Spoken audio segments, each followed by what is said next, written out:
Perhaps one of the most often questions that I get asked as a rabbi is, what happens to a person after they pass away? Often people ask this who've been faced by their own mortality. Sometimes people just in the developmental stages where people start realizing that they're not going to be around forever. But I wanted to share with you one fascinating statement from the Talmud about this particular topic. The Talmud writes that after a person passes away, they come before God, before a heavenly tribunal, before a heavenly court, and they're brought for judgment before God. And they look at a person's life, and they tabulate the goods, the bads, and there's a verdict that's issued. But the Talmud actually teaches us that there are 6 questions that they ask a person right away. Question number 1, Nasasa v'nasata be'emunah. Did you do business honestly? Question number 2, Kavata itim laTorah.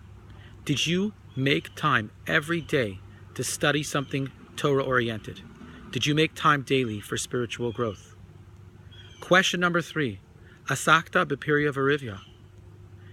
Did you establish a family? Did you make every effort to find a match and to have children and to raise another generation? Tzipisa liyoshua. Did you hope and yearn for salvation, for a time when the world will be moral and correct and full of knowledge and wisdom?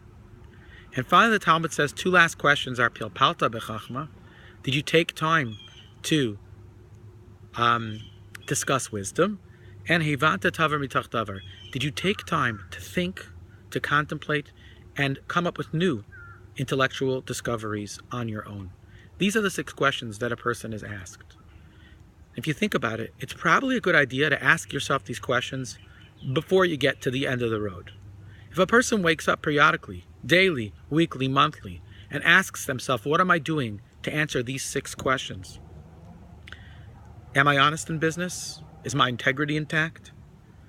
Do I make time for spirituality daily in my own life? Or am I just so busy living that I forget why I live? Did I take asakta b'pirya v'rivya? Did I take time to procreate and establish a family? Interesting, the word that Talmud uses is asakta. Did I make family my business? Or did my business come before my family? Did I hope for a better time? Did I yearn for perfection? What are my goals and expectations? What are my anticipations? Where do I want to get to one day? And finally, I'm not a finished product. There's so many discoveries, both intellectually, spiritually, and self-growth that I can discover. Do I make time? Do I have a plan?